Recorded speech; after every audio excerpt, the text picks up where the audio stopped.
Wait, no, not yet. You have to wait for that to work. I think. I'm not sure. I don't know. Perhaps if anybody out there is watching this and can see us and hear us, because we're having a few technical issues, can you just send us a message and say yes, you can see us, so that we know this is working? That would be very helpful.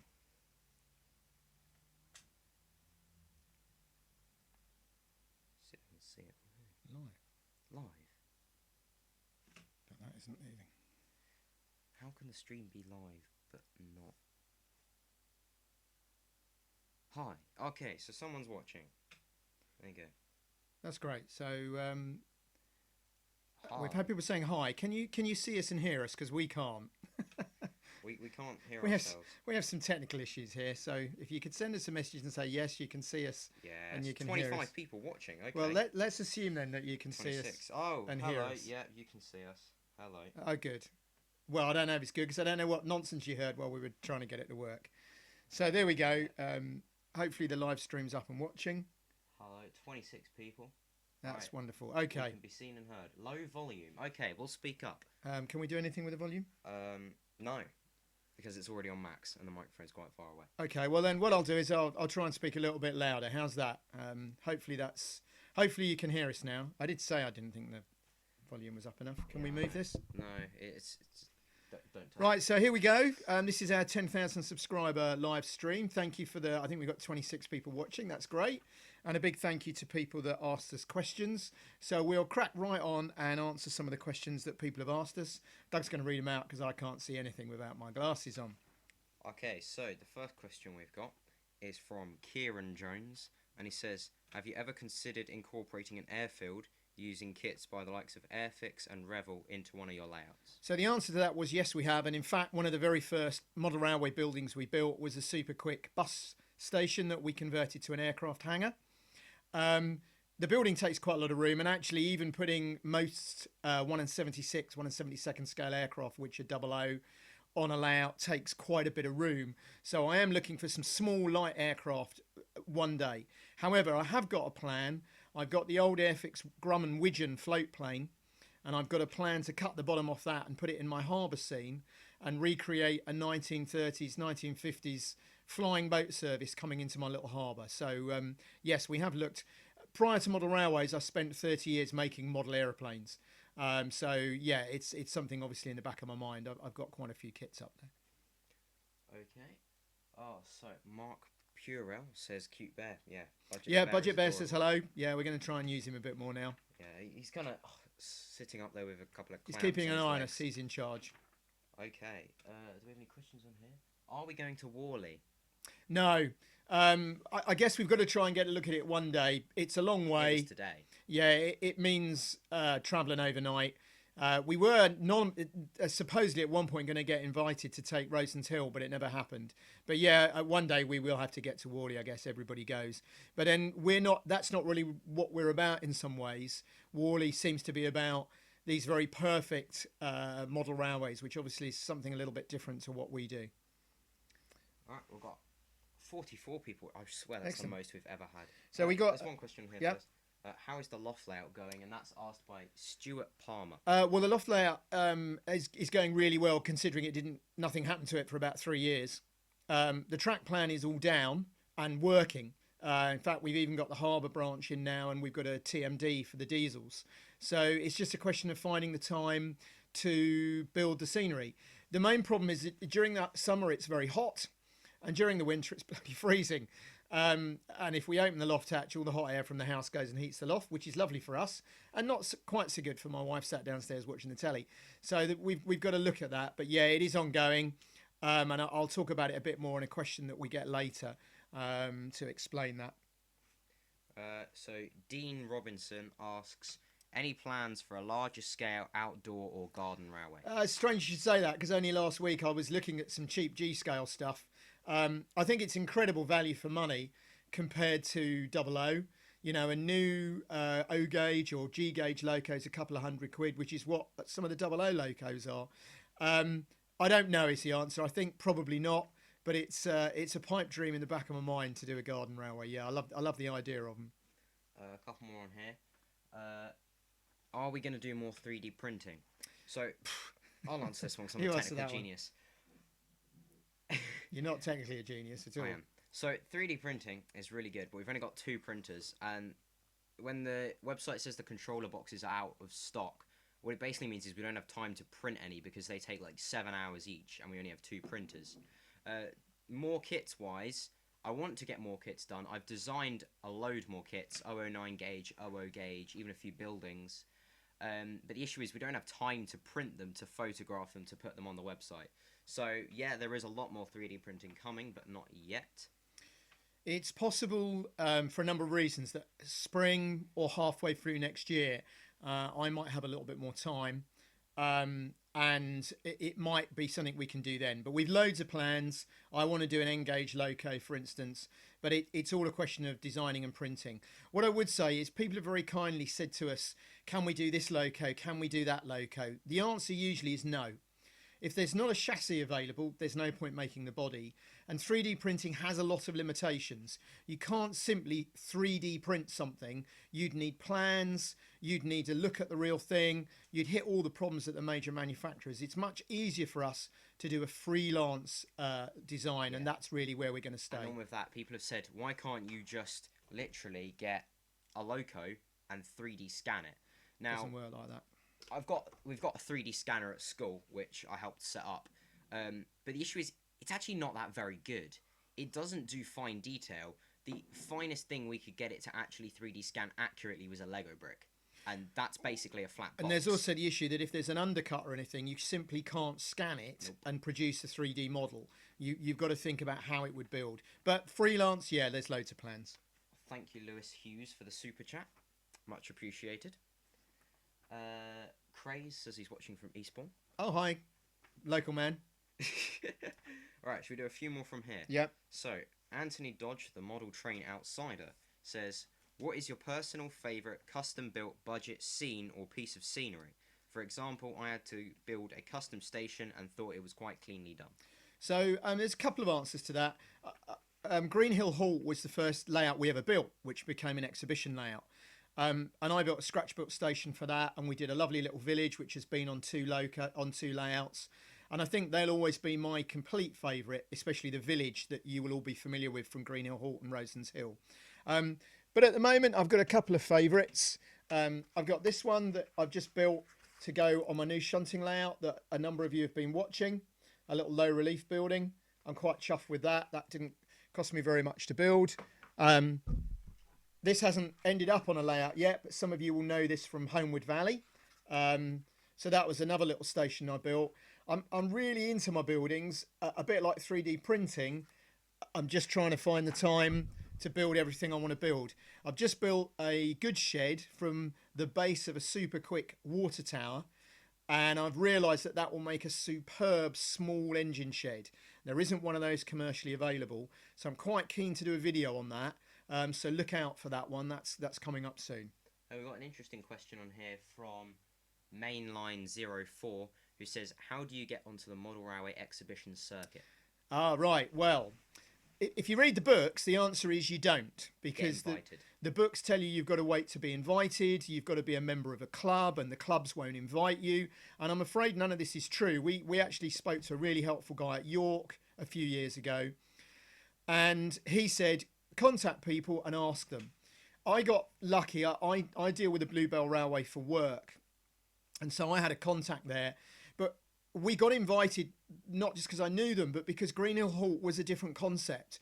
It was a father and son layout. Doug at the time was about 9 or 10. We built it ourselves. It was built on a budget. It was a train set model railway layout, really, that had been expanded.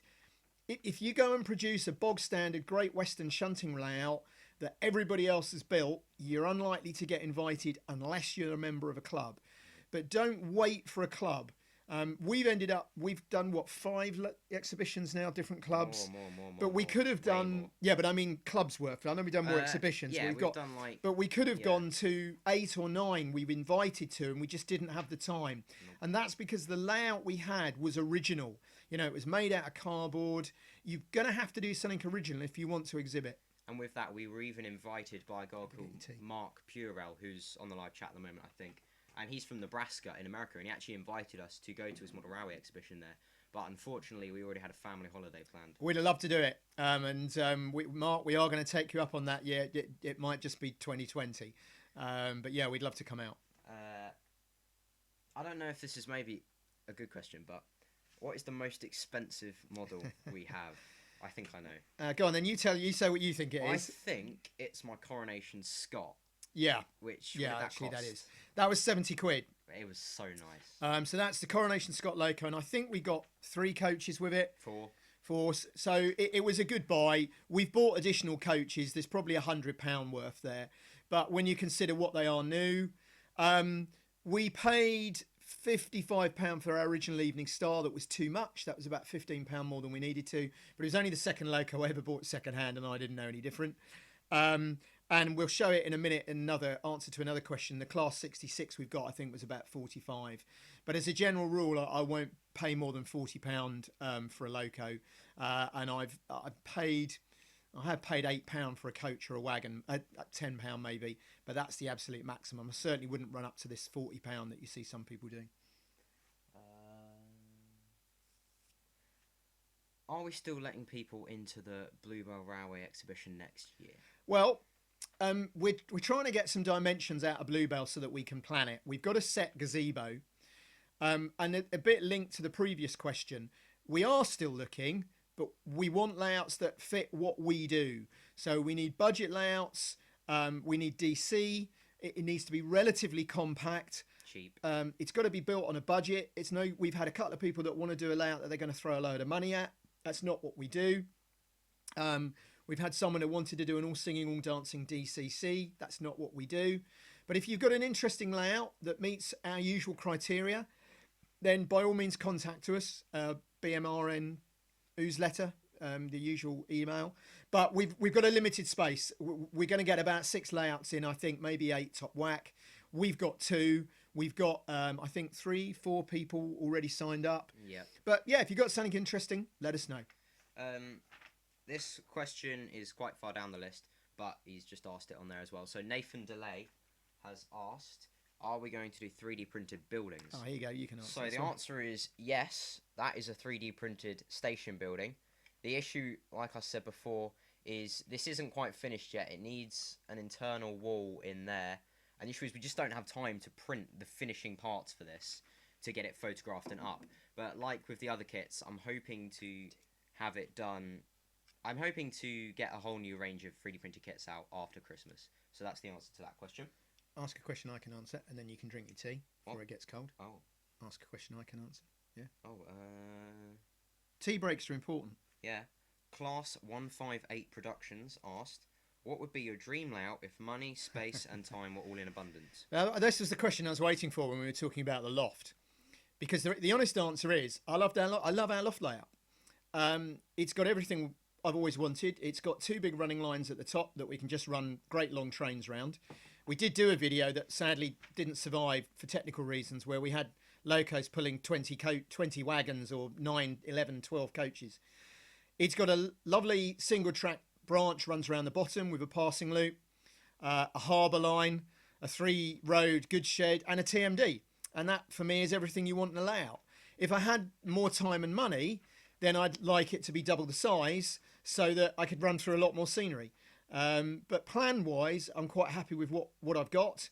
I think some of these highly complex ones you see are all very well and good, but once you need 2 or 3 people to operate them, and you need £2,000 worth of points that I saw on one. But yeah, if money was no object, yeah, sure, I'd have a barn. You know, I'd have 5 layouts because I like HO. Sorry to you guys that don't like me calling it HO. You know, but yeah, I'm pretty pleased with our loft. In an ideal world, that would be a bit bigger. What about you, Doug? I would buy a square teenager. Well, I wouldn't need to buy because the whole point is you don't need to buy anything. So I would get a square kilometre giant field, and then O-gauge, a ginormous. Thinks he's outdoor Pete Waterman railway. for people that know. But like, it would be really cool because I'd put lights in all the buildings, but then I'd make everything waterproof. So when it rains in real life, it's like raining G on the is layout. A lot of the G stuff is. Yeah, it's weatherproof. That would be really cool. So apparently he wants G. It's not happening in our garden, I can tell you. But yeah, if money was no object, yeah. Oh, we've had 70 people watching. That's like the most we've ever had. Yeah, brilliant. I've got an itchy nose. Sorry for people that... I sunburnt my nose, believe it or not, a while ago when we were caught out with the hot weather in October. And I do tend to suffer with it. So you have to excuse me, keep scratching my nose. Is it possible to 3D print mini people? Well, the answer is, again, we'd probably have to find a way of scanning them. It's almost impossible to design them. They're too small. You know, it's a nice idea. I think, like a lot of things, what's going to be possible in 4 or 5 years' time, totally different ball game. You know, there's colour filament out there for printing things. We've got a printer we're tinkering with that can do 2-colour printing. So you could print... Thanks to Train Times, Eastbourne Model Shop. You could then print a 2-colour coach. So, you know, what's in the future? Let's see where the technology goes. Okay, right, let's do some from here. So, 9-year-old, asks, what are your top locos? Do you want to go first? I'll let Doug go first. You've been listening to me a lot, so we're ready for this one. We've got some locos to show. In no particular order, except for the fact of how I picked them up. First loco on my list. It's the Hornby Bagnall Shunter. It's great because it's really small, really powerful, and it pulls a lot, as we showed on the pulling power video. And so it runs really, really slowly. And it was cheap. And they're cheap. So definitely on the list of top 5. If you haven't got one, I'd get one because they're just fabulous locos for testing. What they're really good for is testing things like points. Yeah, just great. Anyway, carry on, mate. Also, my Intercity 125. I love this loco. Especially running around the loft on the top loop. I have it pulling like 7 or 8 coaches because these locos don't actually usually pull much. But I wired it, cleaned it all up. Did I? No, I just cleaned it all up. And then the new our budget model hours controllers seem to make this pull like mad. So. And you only originally paid £9, didn't you, for the 2 power cars and a couple of coaches at a car boot sale? So yeah, it's a real bargain. £9, you know. Oh, Caden says he likes the bear. Yeah. Yeah, the bear's he's keeping an eye on us. Yeah. The TGV. Mahano. Definitely a good one. Pulls a lot, even though we only have 2 coaches for it. It's just such a beautiful loco. Very smooth, very, very quiet, very reliable, lovely looking model. Cost us £35 for the 2 power cars and 2 coaches. You know, so it's a pentagraph. Yeah, Cantenary is the wire that goes on the top. Same thing. But anyway, £35. They're £100 new. I would say if it's your thing, and I mean we don't mind, it's HO, we don't care what we run. If it's your sort of thing, look out for them second hand. You can get them around £50 and they're a huge amount of fun. Lovely set. Right, Intercity Class 47 this has 2 names. It's like a Swallow or Executive livery. It's the same thing. Swallow is the passenger version, Executive is the freight version. I might have accidentally got 3 of these. What happened was he wanted one, so we bid on 2 and won 2, and then a few weeks later I saw one for £15, given that we paid £40 for the other 2, and I just couldn't resist it and bought it, so we've ended up with 3. I'm not complaining, because I like double-heading them. They look really cool. And the last loco on my list... Which is a joint one, this one. Is it? This is a joint one. I do like this one. Well, okay. It's a Class 9F steam locomotive, which is very powerful. In black. Because we saw one running up and down the Midhants, the Watercress line at Ropley. We watched it for a whole day, shunting up and down and running trains up and down, and it's such an impressive loco in real life. We just had to go and get a model of it. It's only the old Hornby one. I think we paid about £35 for it. It wasn't a huge sum of money. Yeah, Hornby. Yeah, but it runs beautifully, so that was great. So we'll start for ours. We'll start with another joint one. Oh, that's the window that falls out. So, Class 121, 121, bubble car in the fabulous green livery. We have a strange history with our model railways. We started with steam like everybody else and said, oh, we're never going to do diesels. No, we're never going to do diesels. I love diesels more than anything else. And then we said, well, we're never going to get into all these multiple units. And I just ended up getting fascinated by them. I love the practicality of them in real life. You know, why use a loco? You just run that up and down. They're great for layouts because you don't need turnaround loops and all that. And that's our favourite between the 2 of us. We do have 3 or 4 now, various multiple units and so on by Hornby and Lima. So that's a joint one. So a few of my favourites. Again, no particular order. Class 66 in the EWS livery. Reason being that I'm a teeny bit of a train spotter. As I drive around the country in my job, there's about 3 or 4 places I can sit, have a cup of tea and watch trains go by. And there's nearly always an EWS Class 66 rattling by with a freight train. So I just had to have one of these. I think this cost me about £45. However, I think we 25 wagons we had it pulling at one point in the loft. It just pulls everything like it does in real life. The wagons were covering 3 sides of the loft. People say they're an ugly loco. I don't agree. I love them. We've a few diesels. Now this one's probably sort of my favourite. I like this one. So this is a Class 37 in the large logo, grey roof, big yellow ends. Why do I like this? Because one of the first steam railways we went on was the North York Moors, and this came up the line. They've got a real one to pull our train, and we were so excited, which really seriously hacked off all the steam enthusiasts who wanted a steam train. But you can get a steam train quite often. You can't get pulled by one of these very often. So I really like that, and it's a great model, runs smoothly. Everybody knows that watches our channel, I am kind of besotted with the Hornby 040s. I've got too many. I buy them and sell them. When I get a bad one that doesn't run properly, I sell it, usually for what I paid for it. These are the best ones. They're heavier. The chassis is heavier. I've got a black one down there as well that runs rather well. These, the newer ones, don't seem to have any problem with points. With our good controllers, they'll crawl along. You've seen the video we've done that how much they will pull. You can pick these up. This cost me £12. Okay. So got it from Classic Rail at Ticehurst. You know we're big fans of them. You can get these on eBay if you shop around for between £12 and £15. So that's really just an example of the 040s. While we're talking about 040s, please don't forget, one of you lucky subscribers will be winning this on January the 31st. But you have to enter. Sorry, December the 31st. December the 31st. December the 31st. To midnight. enter, all you got to do is follow the video that's on, click on the links, subscribe if you're all not already a subscriber. If you are a subscriber, you just need to enter. We will be sending that anywhere in the world to whoever wins it. So if you're not a subscriber, great time to subscribe. If you are, please enter. So I don't want to make it look like I'm only a diesel fan. I've always been a big fan of the Lima Prairies, the small prairies, and the Airfix large prairie. I've got 2 very nice Lima Prairies, but they're not all nice. Some aren't as good running. The Airfix ones look fabulous, but of course they're noisy. I saw this about £35 on eBay, including postage. This is the Hornby one. Now that's quite a good price because they go for about 50. This is fabulous.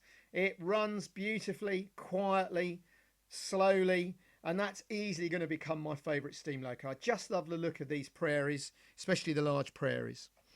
But I have to be honest, if I had a favourite loco, it would be this.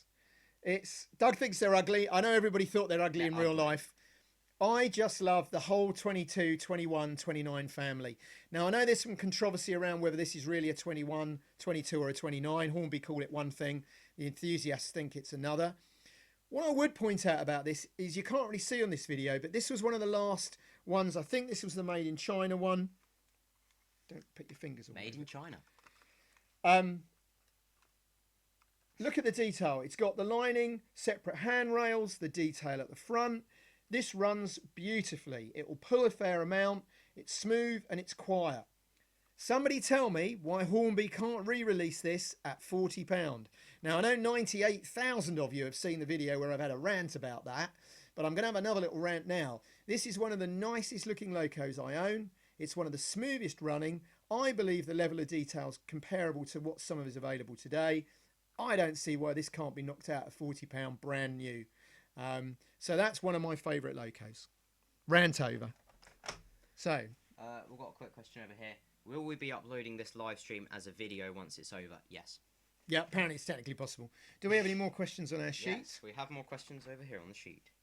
So, Philip Page asks, well, he actually asked 2 questions. Oh, greedy. First one, how do you wire up electric points and what sort of switch to use? I'd say this is probably too complicated to do on a live stream, So maybe in a couple of Tutorial Tuesdays time we'll do one. We have tinkered with them on videos, but we need to do an actual video on it. The truth of the matter is that they're not that difficult. The best thing to do is to buy the Pico little manual they do. I don't know if it's Wiring the Layout 1 or Book 2, but that's how we learned to do it. Yep. They're really simple to wire. What I would say is I don't like the point motors that go underneath. I know they're not realistic, but I like surface point motors. Much easier to service when they go wrong, much easier to wire. The only one we ever put under a track was obviously the one that went wrong. I like the Pico side-mounted point motors. The UF, if you can get them, 1970s ones, work incredibly well if you don't mind a big box down the side of them. We buy our switches from China. We bought the original one for about £1 each from the UK, but you can get them for about 50p each from China, and they work just as well, a couple of different models. But of course, you need a power takeoff from a controller to do it. But it's not complicated. It's simple, but it looks complicated when it's done. We've done a video on how to do a control panel for one. But yeah, I would say get the Pico book. But at some point, yeah, we will do a video. Have I ever seen a Dutch train? I have. You haven't. I have. Not quite true. I travelled extensively on Dutch trains when I was 17. In 19, I don't know. When was I born? 64, so about 82, 81. Old person. I travelled extensively for a week in Holland on trains. But Doug recently went and saw them. Well, I went and saw trains like 5 months ago. Right, another question. Cypher's over here. What made us want to start a YouTube channel? That's a good question. Me. Well, it's really Doug. We were doing model railways and we were learning how to do things by watching videos like everybody else. And Doug was beginning to tinker with cameras, and obviously being a young person was into YouTube. And he basically said, like, I think we can do this. I think we used... That was on a different channel. That was on our old channel called Rosen's Hill. Yeah. When Rosen's Hill was a layout in my bedroom, which was completely impractical, and it was an awful layout. But it was the first completely one. Impractical. But then we kind of developed. Doug got a better camera, and he's got obviously very good at the software and so on. I got a much better camera. We genuinely thought, we would get a few hundred people, and obviously for the first year we only had a few hundred subscribers. We might get 50 or 100 people watch a video, but you reach a tipping point. And it's kind of taken over now, as my wife would say. And now we're at 10,000. 10,000 subscribers. I think there's 200 videos. So it's got a bit out of hand. None on that. How many people we got watching? 61. That's definitely Thank you very much. Right. Philip Page's other question. I don't know if you really need to, but how to change the wheels on trying rolling stock to enable them to use modern points? Right, well, what you're talking about here, I believe, is, and I've hit a problem with this on an old Trying Loco. Trying and some of the very early Hornby was what you call coarse wheels. I think they were done big and chunky just to basically work on the track. The problem is the flanges on the wheels are too deep, and when they hit the sleepers and the plastic frogs on points, you have a problem. The difficulty is if it's the later models with the closed couplings, you just squeeze them out, put a new wheel in. The difficulty is a lot of the older Trying stuff, I don't know what it's called, but it's like an open axle box. You can see the point of the axle in a hole. You can change them. We had a really helpful guy did us a whole explanation when we used to do the newsletter, and it involves buying mini bearings and drilling them out and getting them in again. If you want to do it, that's fine. I suspect by the time you've gone to all that trouble, it would have been cheaper to buy a modern wagon. Is my suspicion. 9-year-old asks, when will we be announcing the giveaway winner? So what we'll probably do is, like when we did the giveaway of the calendars last year, we'll do a video to say we've done it, but we won't publicly announce them. We will email them if they've won. So it ends on New Year's Eve. January the 1st. So you'll probably get a email on January the 1st. If you haven't received an email by January the 5th, I'm afraid you didn't win. That's the only answer we can give, I'm afraid. See if there's any over here. No, just bye to Kev. Right. Barry Fuller asks, what paint do we use? See, we came prepared. Very prepared. So, we use a lot of this. as everybody does, I know, but emulsion tester pots. When you think that you could pay as much as £2 for one of these and £1 for one of these, anything you can do scenery wise, buildings, use that. We've actually gone out where we use a lot of pale blue for back scenes and dark grey for roads and so on. We actually went out and bought the whole full size emulsion can to make it even cheaper. But certainly that for anything scenery based, huge range of colours, about £1, £1.50 a pot. I'm a massive fan of Hornby RC colours. I'm assuming RC means railway colour. They are satin, they're a sheen finish, they're not gloss or matte. They cover exceptionally well, huge range of colours, not too expensive and ideal for doing locos and rolling stock. And I do quite often use the Tamiya paints. I don't like them as much as the Hornby, but they cover quite well. That you need a couple of coats, but it does do a nice finish. And again, useful range of colours. But we always use acrylic, not enamel. I spent my childhood getting enamel off my hands with white spirit, trying to get enamel off clothes unsuccessfully, and quite spectacularly on one occasion pulling a whole tin of green enamel all over my bedroom carpet. Now that obviously wasn't going to go down very well with my mum. I got around it very cleverly by being the average teenager. My bedroom was a crap hole, and what I did was put the bin on top of it. And my mother was so impressed that I was actually using my bin that she never looked under it and never found out that there was a whacking great green stain in the middle of my grey carpet. I like trains says. I like trains. I like trains. For anybody that knows that one. Do you have any Marklin rolling stock? No. I mean, we've got a bit of Mahano. I have got a Loco, it rhymes somewhere. But no, we haven't gone down the European route. I know Marklin's really nice, but it's not cheap. It's not readily available in the UK at cheap prices. So a lot of the continental stock. I love some of the TT stuff that's out there. People like BMO in HOE. But it's back to the question of if I won the lottery. Yes, not at the moment. Have we tried acrylic artist paint for scenery? And that's asked by Oliver Gabbin. We haven't, although we use acrylic model paints. I do know somebody that uses artist acrylic to do models as well. So yeah, it's a possibility. I know it's a lot cheaper. I know the tubs in Hobbycraft are a lot cheaper, so good idea. Do we have any favourite model railway YouTube channels we follow? Our channel? Yeah, Budget Model Railways. Well, we've got to give full credit to who was the guy that got you going in it? Everard Junction. Everard Junction. You've got to give that guy credit. Interesting. I started watching his channel when he was as big as ours. But he's now at like 50,000. And I'll give you a little shout to a guy called Barry Davis, who some of you will know. I love his videos. He's got old Hornby and trying stuff running around a shed. His track's nailed down to bits of timber. He just plonks the old buildings down. He hasn't got any ballast or scenery. And they're just fabulous videos because he just enjoys and loves running his trains. I believe from something somebody wrote that he was either a signalman or an engine driver in real life. But just his fun of just literally playing trains is just wonderful. There's a couple of guys out there. So yeah, there's a few channels we watch. How large is our downstairs workspace for the trains? Not very big. We have a bench that's about 7 foot by about 18 inches. And we have a bench in the windowsill for the 3D for the printers. two 3D printers. And it's surprising what we can make out of that. You can produce most things on a board on your lap on the dining room table if you have to. That's how modelers always used to work. But we do have plans a little bit further down the route to try and get something a bit more involved if we can get a bit more space. Do we know if signals are available for model railways? They are. Hornby sells them for about £15 a signal. Sum of money. £15 for a piece of plastic. I do know that Stupid. Classic Rail at Ticehurst has a large selection usually of second-hand ones for a much more reasonable £4 or £5 whatever, bit more for the multiple ones. But these aren't the automatic ones, you know. Once you go down, I have to say I was interested that the new Pico motor they're using, we looked at ages ago because they're radio controlled motors and you can pick them up for a couple of quid. And yet the Pico one is about £15. So I don't know what's happening there because it's exactly the same motor.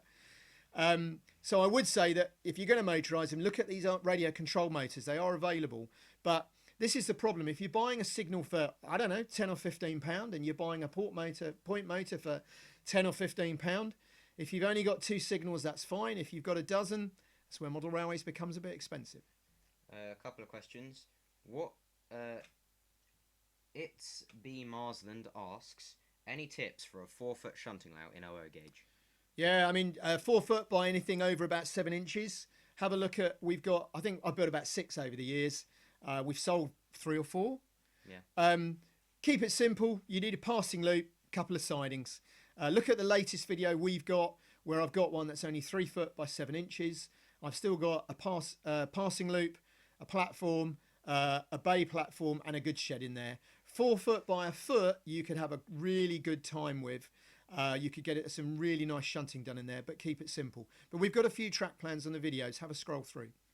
Okay, I'm going to end up saying this name wrong. Didert Spijkaboia. I said that wrong, didn't I?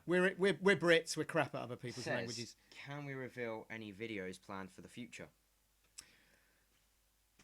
We plan videos about an hour before we film them. I have a lot planned. I really want to do one on building buildings, because I know we did one and it's one of our most successful videos. And I really want to build something like this in stages that people can follow. I've got sort of in episodes, like a 10-minute episode. Either an episode, or I might even do what we did once before, which is film it as I build it over a month or so, and then string it together as one video so you can follow it. And I'm going to hopefully do the one on the engine shed. We want to do Locos running on my shunting layout. We like to do Locos running on the loft. Yep, very good, interesting question. This is from William F. He says, hi, I'm Will from the USA. Hello to our friends in America. And he's just received our 3D printed diesel shunter. So just excellent. to prove, we do ship worldwide. Well, I hope you like it. And he says, what is the best adhesive to use?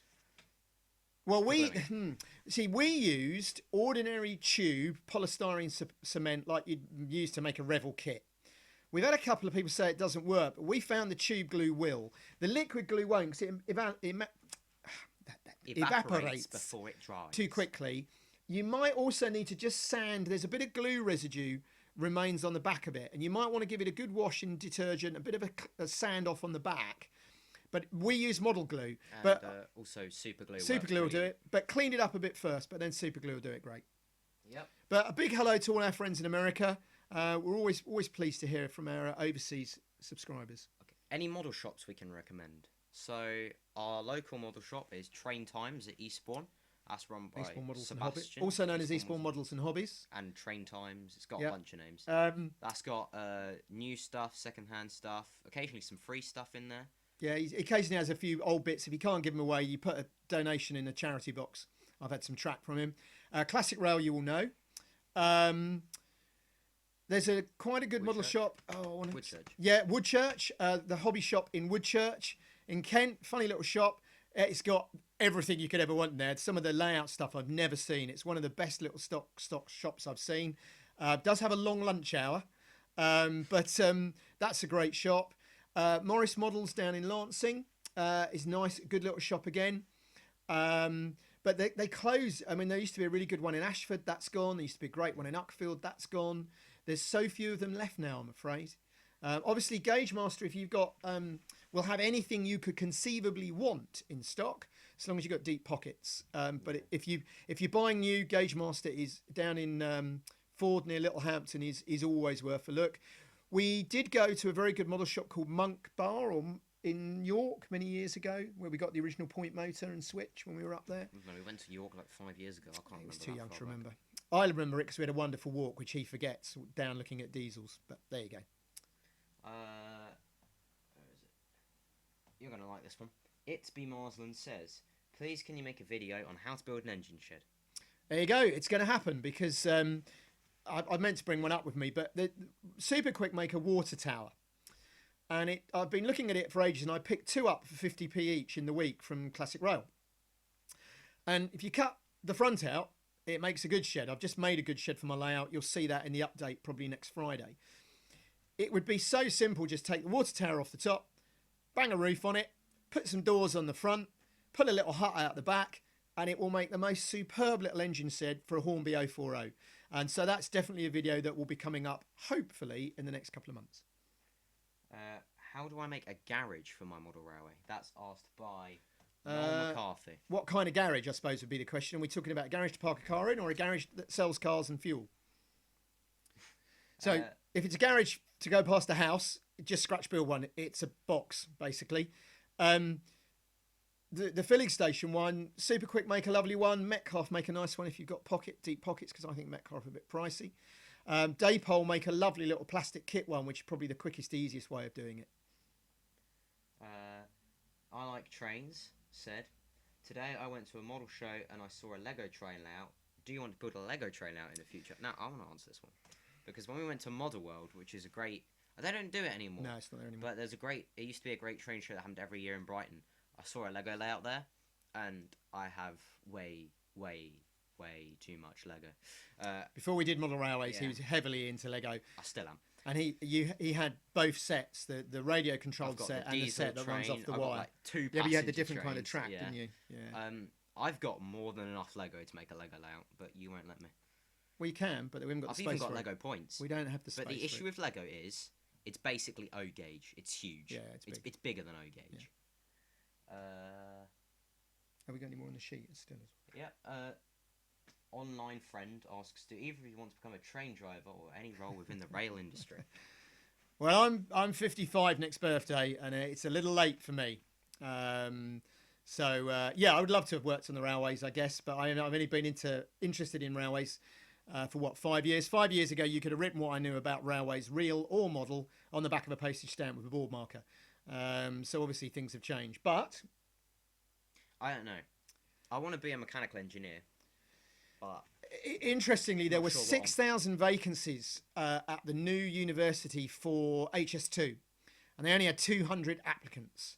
So there's obviously a massive shortage of railway engineers. So he wants to do mechanical engineering. I think railway engineer would be a great idea. Great. No, you think discounted tickets on the HS2 line's a good idea? Just discounted tickets. What is a favourite scratch-built scene? Do you want to do it again? Well, I say for me, it'll be the village that we did that's on Greenhill Halt and Rosens Hill. It's just worked. We just cut it out. It's made out of cardboard. It will appear on another layout. Stigen Mage asks, Christmas is coming around and I'm a beginner. What should I ask for on my Christmas list? Would you want to? You got your view?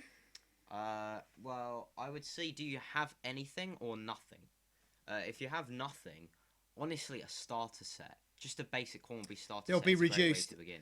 They'll be discounted. August, Asda, all these people will have them discounted. You should be able to pick them up for 50 or 60 quid, some of the DC ones. Even though they're not that good, they're a great way to get started. That's how we got started.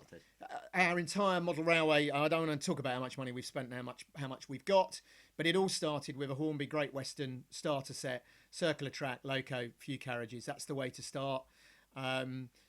Because the track packs are good, but you still need track and so on. So if you've got nothing, definitely get a starter set. If it's a bit more than people want to spend, see if a few people will club together and buy you a starter set. It's definitely the way to go. Or if you can't do that, then if you wanted to go down the second-hand route, second-hand track, second-hand loco, second-hand rolling stock, just clean up the track, clean the loco's wheels, get a controller, they'll run fine. Yeah. But starter sets are pretty good. How do you start a model railway YouTube channel? Make a model railway account, get your phone or your camera, film your layout, and upload it. It's literally that simple. Yep. But we've seen some really nice, well-meaning guys, Yeah, one thing I would say is, here's your layout, here's your face. Film the layout. Yeah. Not the face. I'm no oil painting. He's all right. He's a bit younger. This is unusual. You're looking at us. We don't normally do this. Because people don't want to look at us, they want to look at the railways. Watch your lighting, because if it's too dark, like, at the moment we've got light. Think about planet. Think about what you want to say. Do talk. I've seen videos with just trains running, and I don't know anything about the guy or his layout. So do talk. Actually, I say guy. Be fair. There's some good ladies out there as well. There's a couple of famous ones. But do talk. Think about what you want to show. If it's just your layout and your trains, that's cool. But do talk a bit. How to manage a layout in a small space. Well, that's what we're all about. Just watch some of our videos. As I say, my latest layout is 3 foot by 7 inches. You don't get much smaller than that. Ignore all the books that tell you that 6x4 is the smallest layout. That's bigger than either of our exhibition layouts have been. Greenhill Hall was substantially smaller than that. I've built, as you all know, a round and round layout in 18 inches, and I've built one in 15 inches.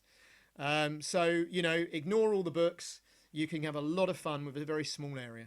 Where is it? It's disappeared. We got any more on paper? Quickly, Philip Page says that in Asda last January, starter sets were £35.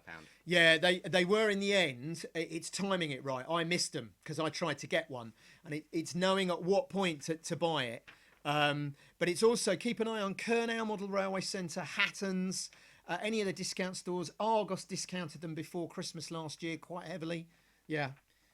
So I Like Trains asks, have you ever been to the Netherlands Railway Museum in Utrecht?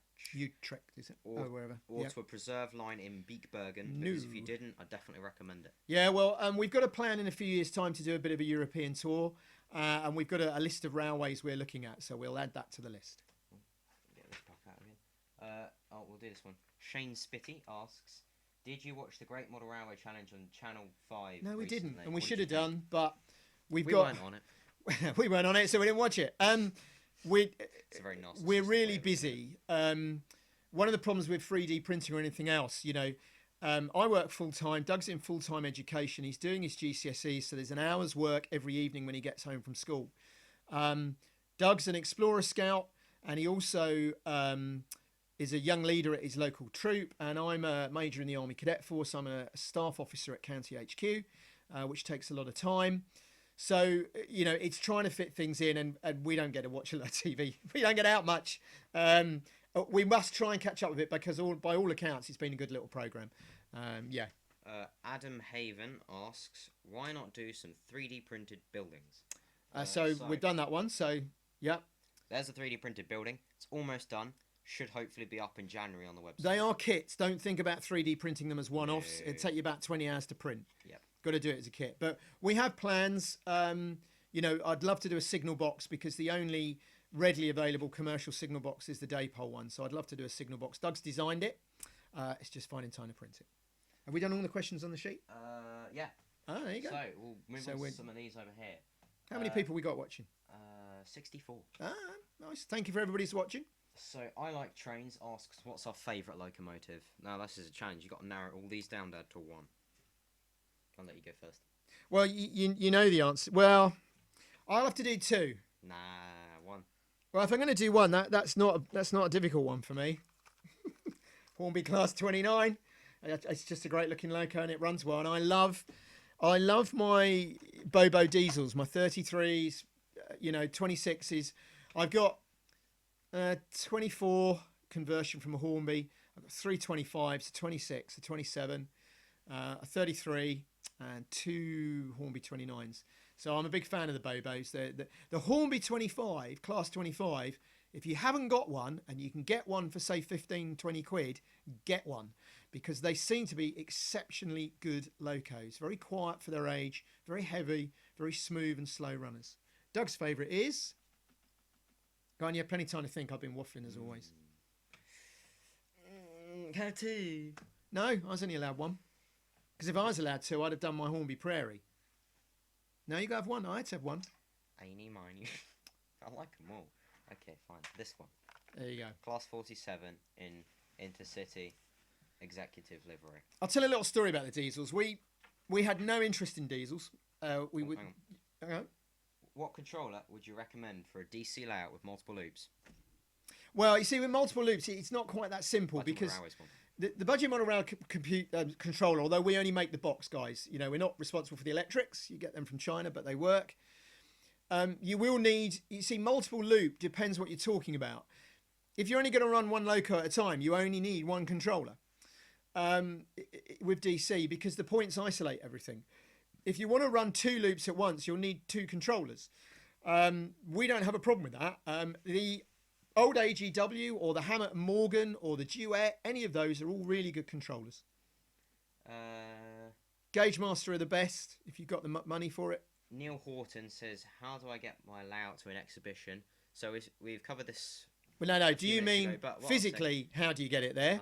Or how do you get invited? Okay, so the easiest way to get invited is there's a great website called the Model Train Directory. has the list of every single exhibition in the country. This is only for the UK though. Scroll through it, find an exhibition near you, find out its dates. It comes up with the email of the exhibition manager. Email them with some photos. The reason a lot of the clubs started. now are looking is they've only got the usual club member layouts, and it makes them very difficult to have something new. If you mean physically, how do you get it there? Sorry, my flipping sunburnt nose again. You have to do what we did. Go and measure the inside of your car and make the baseboard to fit it. Then do what we did, find it's too big and saw a bit off and make it the right shape. Both of ours were designed to fit cars. If you're going to do it modular, that's very different because obviously, you know, but your modules have still got to fit your car. Unless you want to go and hire a van, in which case the sky's the limit. But it does add to the cost. It adds to the cost. And a lot of exhibitions don't want massive layouts. I have 4 Pico Streamline points with live frogs. Not used them yet. Any tips? We don't like live frogs. Well, I don't mind live frogs. No, that's not quite true. I use live frogs on a couple of layouts. My town shunting layout uses the old live frog that actually came with the free magazine many years ago. It just means you can't use it to isolate locos. You'll have to put isolating blocks in, unless you're running DCC, in which case it doesn't make any difference. But the good thing with them is locos don't really stall on points. They don't an isolated point, they won't stall. So, you know, so long as you don't mind running one loco at a time, or if you're running DCC, then they're fine. Yep. What's our preferred brand, Pico or Hornbit? Pico every time. Pico points are exceptional. They're just much more reliable. You know, they don't seem to go wrong. They have much smaller plastic frogs. I would only buy them second hand because that's what I do. And you can buy them for £5 or £6 second hand. But I wouldn't hesitate to say Pico every time. Stuart Palmer says, what's your view on DCC? Is it worth the investment for a loft layout? You know our controversial views on DCC. If you want to run more than one loco on the same bit of track, you got to have DCC. If you want light and sound and everything else, that doesn't sound very. You're going to have to have DCC. For me, I don't believe it justifies the extra cost. It adds £50 to £100 to a loco. We run loads of stuff just quite happily with DC. You don't have any wiring issues because you use Insul Frog points to isolate everything. I'm afraid I think DCC it's what everybody wants, but there's a huge amount of us out there who are more than happy with DC, quite happy running DC, don't want anything to do with DCC. We've looked at whether we buy a cheap set to give it a go. The problem is we only run one loco at a time, so we'd need 2 locos to make any difference, and it doesn't make any difference on our big layout. So I honestly can't see us ever doing DCC. The sound issue, I think, yeah, some of it is very good. I wargamed for a number of years, and I didn't feel I needed to hear the Tiger Tank engine rumbling across the steppe or my Bren carrier whining along down a Normandy lane. So I don't really see why I need sound on my steam locos, but there you go. There's a question up here. I know you've travelled to Spain. Any thoughts on Spanish railways? Well, the ones we saw were great. So I don't really know a lot about them, I'm afraid. No. I do have some wonderful Electrotren wagons that I bought cheap on eBay because, of course, in the UK nobody wants them because they're HO and they got the wrong couplings, which are immaculate, and I didn't pay hardly anything for them. So I do know that Electrotren, which I believe is, although it's Hornby now, is a Spanish model railway firm. They're wonderful, wonderful stuff at a price. If there's anybody out there in Spain does model railways, we'd love to hear your views. Yep. Anybody watching in Spain, say hi. Noel McCarthy says, if my track on my layout breaks, can this be fixed? Depends what you mean by break. How break? If, like my original Homewood, it expands and buggers all the track off the sleepers, no, is the answer. You're going to have to rip it all up and start again. If you get a dead bit of track, it's almost certainly the fish plates. So what you can do, if you're a neat solderer, not soldier, solderer, soldering iron, like he is, because he got taught to do it at school, so don't knock the education people that say they don't teach you anything useful. You can then actually very carefully solder the fish plate, and that usually solves the problem. But if it's lifted off the sleepers, no, afraid not. What I will say quickly is we've never had a problem with second-hand track that we wouldn't have had with new track. So when people say don't use second-hand track, there's no reason why not to. Apollo Thieves says they're from Spain. Says hi from Spain. Hi, Spain. Right. James McCready asks, if a motor burns out, can it be fixed or does it have to be replaced? I don't know enough about that is the answer. I suppose it depends what it is that's burnt out. Our Evening Star burnt out and wouldn't run. No, our Evening Star didn't burn out. We thought, until we realised the chip was hot enough to fry something on. So I simply got a pair of pliers and cut the DCC chip out, and it ran fine once we'd had a blazing row and worked out how to rewire it. And once we'd sorted the rewiring out, it ran great. You can buy second-hand motors relatively cheaply. You can get motors from China for as little as £2. I would be inclined to have a hunt over eBay and find one that looks the same, see if you can wire it in. What's your view on the Irish railway modelling industry? Well, I didn't know. Well, I know there is one, and they do some lovely locos, and the orange diesels and things that you guys had a few years ago. I know everybody loves. I know Lima did some models. I've got some magazine articles, mostly Traction Magazine. If you love your modern diesels and electrics, subscribe to Traction Magazine. They have an offer at the moment where it's £3 for 3 issues, and then after that normal, but effectively you save a lot of money. I did it. It's a great magazine, Traction, and they've had lots of articles on the Irish Railways. Irish Railways, like a lot of people, they fascinate me. So yeah, love my Irish Railways. Yep. Any tips for coaches that don't like being pushed? And that's asked by David Brawls. Don't push them. I've got wagons that do not like being push shunted. I believe the answer is to put weight in them. So if you can get them apart, put additional weight. It's usually because they're too light and they're being pushed at one end, which means that because of physics, I believe, this is a man doing physics, it lightens the other end and then they tend to bump over things. I suspect if you add some weight, but then we recently bought some second-hand wagons which were a bad buy, and somebody's put so much weight in them, then we're not going to be able to pull very many of them. The roofs have been repainted, I suspect, because he ruined the roofs putting the weight in, and I'm now going to have to ruin the roofs taking the weights out. We made a few bad buys, only about 3 actually, so I'm not too bothered. I Like Trains says, what is your eye on the German model railway world? My view? Oh, it's fabulous, isn't it? I mean, incidentally, if anybody's a fan of The Who, good old Roger Daltrey, he lives in Sussex, and I know through a couple of local model shops that he has a very large German HO layout. If you're watching this, Roger, I'd love to come and see it.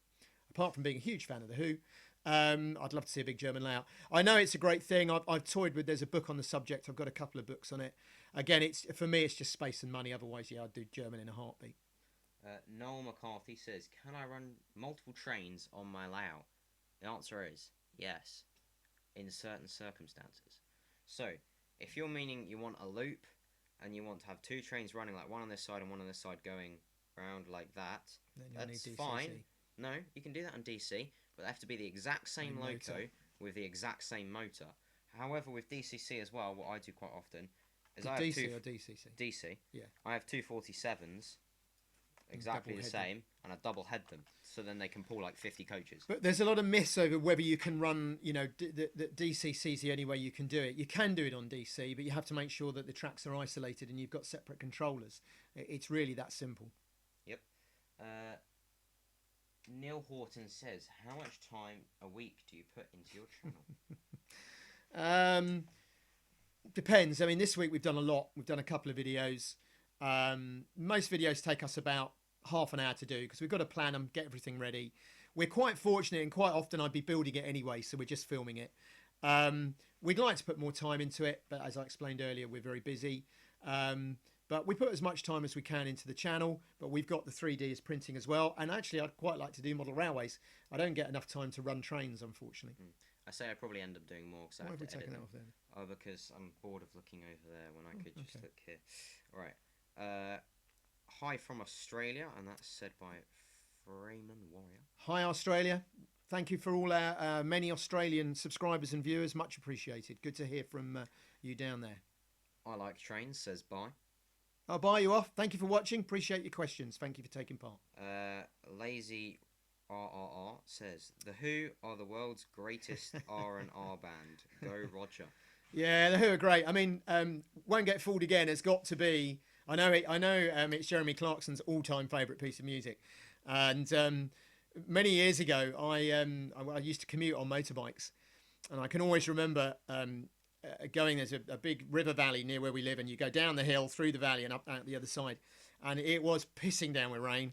It was a thunderstorm, and the wind was gusting. So he was getting blown all over the road. And I had a Walkman, for those that remember it, playing Won't Get Fooled Again by The Who. And to go screaming down into this valley on a motorbike in a thunderstorm, in a gale with The Who playing in your earphones was one of the moments I shall probably remember until I die. Just fantastic. Potentially lethal, but fantastic. Right, 9-year-old says, this is an important question. Can I run hoe gauge trains on other gauge track? Yes, because they're the same. So I'm going to be boring and I'll get here now and give you a history lesson. All track was originally HO, 16.5 millimetres. And the trains would be HO. The UK trains are smaller in real life than European trains for all sorts of historical reasons. And in the 1930s, the motors would not fit into the small British models. So the British decided to go to 00, which is 4 millimetres to a foot rather than 3.5 millimetres to a foot. However, they should have done 19 millimetres or 18.5, 19 millimetre track. And I've got a 1930s model railway book, and they did try it, but it just never caught on because there was so much HO track. So all UK trains are wrong because they're running on too narrow a wheel. So it's quite funny when you see these reviews where they say, my loco is 2 millimetres too long. Yeah, and your wheels are 3 millimetres too narrow. So the UK are the odd one out here for historical reasons. A number of companies like Lima had tried in the 1960s and 70s to correctly convert us to running on HO, but it never took off. So, of course, in the UK, we use 00, and the entire rest of the world uses HO, which is one of the reasons why model railways in the UK are so expensive.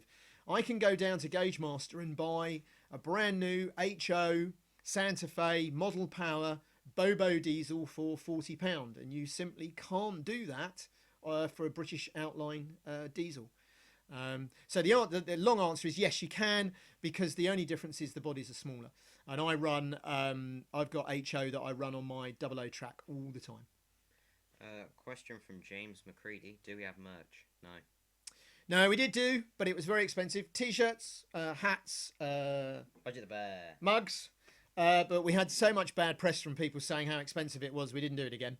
Because it is expensive. It is expensive. But we have it for ourselves for exhibitions, so you know who. I would look at it again, but I would need to know that we had 100 people or 200 people, because it was expensive because we only had 6 made. If we had 200 people that said I want a T-shirt, then the price comes right down, and we could produce it. So maybe in the future. Oh, hello from Train Times. I'm assuming that's Sebastian. Hello, Sebastian, if that's you. Thank you for everything. Giving you a little plug. Don't know if you caught that. Irish and British Railway Fun. Are you thinking about buying a HST rake? Already have one in Intercity 125. HS2s, yeah, but that's HST. High-speed train rake. Yeah, we got a couple, but I'm not the actual HST. Depends how much they are. Isn't that a HST though? No, HST I think is something different. Isn't that technically a HST? I don't know. Depends what you're talking about, I guess. I'm not up to speed on what that is. So. N3RDYY says, quick question. How many models do you have? I'm going to take a wild guess. At least 150. Now, there's an answer to this, which is my wife watching? No, she's out. If she watches this, too many is the answer. I did add it up, and I stopped counting when I got to 30. 100. No, I haven't got 100, but I've got well in excess of 30. Douglas has told me to stop buying Locos. I do try, but I keep finding bargains. I will sell a few. The only thing I would say is the vast majority of them cost me between £10 and £20. So unlike a friend of my father-in-law's who's got 200 Locos that were bought new. And all DCC. So you're probably looking at, I don't know, £10,000 worth of stuff there. We've spent nowhere near that. We do have a lot of bang for our buck, though. We do have a lot of bang for our buck and a lot of rubble for our ruble. And obviously we have too many coaches and too much rolling stock. But it was all, again, bought second-hand. And in fact, we don't have anywhere near what some people do. But we have a fair bit. We have enough to do what we need to do. Craze says he goes to Train Times. Yep. Yeah, it's a great place. You know, if you're in the town, go and have a look. Right. We're a big holiday town, so it's worth bearing in mind if you come into Eastbourne on holiday. It's just off the seafront. It's easy to find, and go and have a look at it. It's a really good little shop. And the model shop's on the seafront, pretty much. Yeah, it's just off the seafront, right next to an ice cream shop. So 2 ice cream shops actually. Best ice cream. So shop leave in the wife whole and kids town. in the ice cream shop. There's 2 there. There's a particularly good Italian one just on the front. It's the best ice cream shop. Leave them in there with large ice creams, best they'll ever see, and you can walk around the corner and spend all your time in the model railway shop. It's yellow, the model railway shop. Can't miss it. Gerard Taljard says, will there be more why are model railways so expensive vids? Love those vids and was a real eye-opener for many. Cheers, guys. Hopefully you've seen the future of model railways about young people and about the clickiness and the elitism that is killing the hobby. And that, for me, actually is a more important video because that was a bit more thought out. And I passionately believe that this elitist view, we have a cabal run by enthusiasts who have got too much money, mostly retired. Sorry, guys, but it is. And the manufacturers. The manufacturers are happy to do it because it makes them lots of money and they don't need to risk anything. The modelers are happy to do it because they've got the money and the rest of us can go and swing for it. And I'll tell you now that in 10 years' time, if you carry that on, Hornby, Backman and everybody else, Railway Modeller who encourages it, Model railways would have taken over there the will world. be no hobby because at the moment it's being driven largely by rich retired people in the UK and the manufacturers. And in 20 years' time, there's going to be no rich retired people because none of us are going to be able to retire till 70 and we won't be on index-linked pensions. Rant over. The RS channel says they stopped counting at 50 Locos. Yeah, that's about right. Yeah, don't count any further. You won't want to know. Equinox Photography Bristol, UK says, who's your favourite YouTuber that you follow?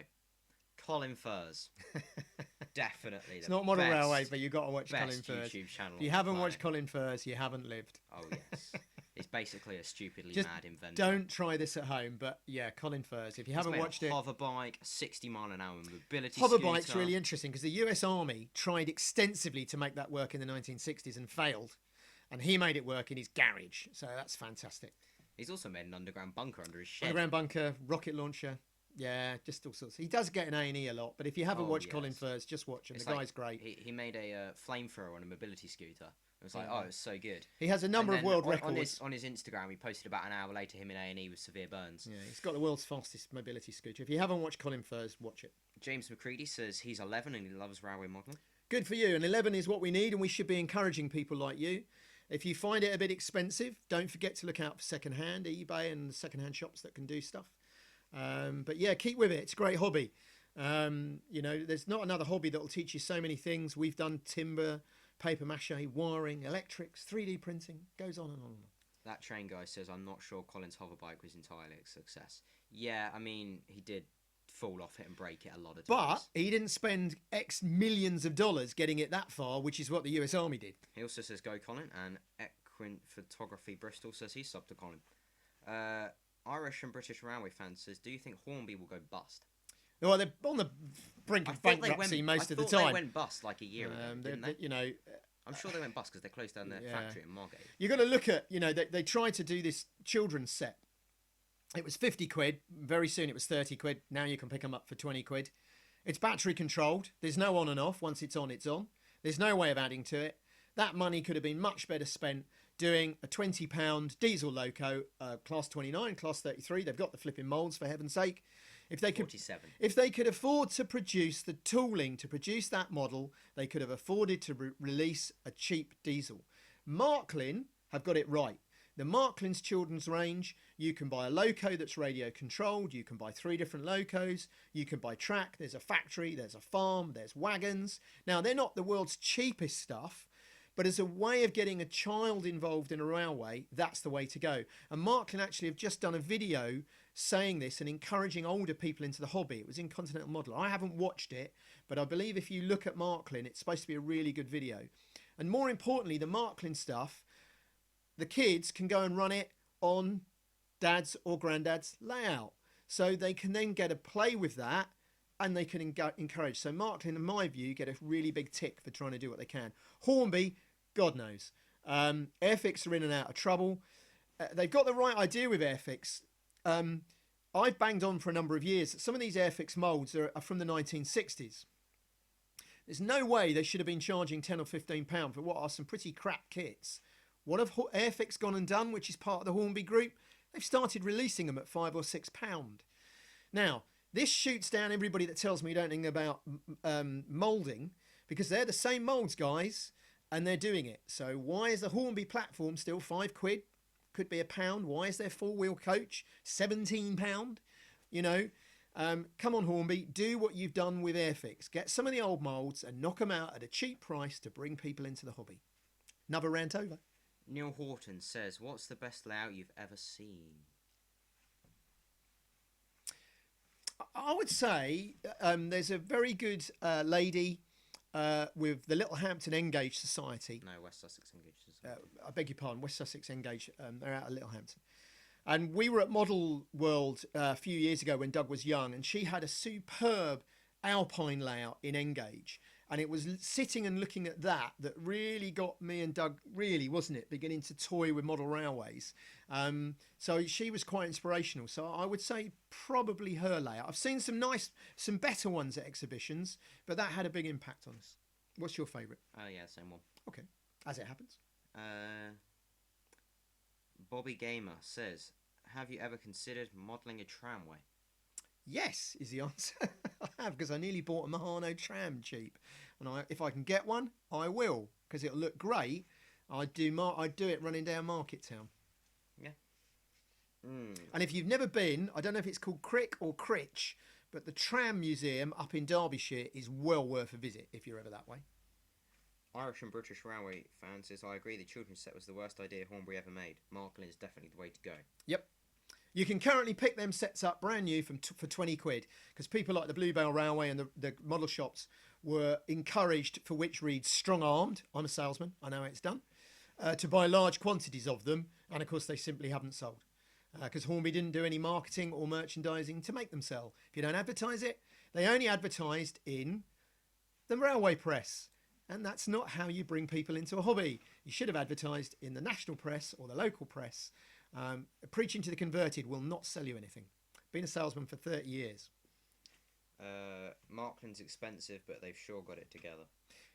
It is expensive, but it's actually no more expensive than the new Hornby stuff. You know, I wouldn't pay that much personally, but I would have done when Doug was little.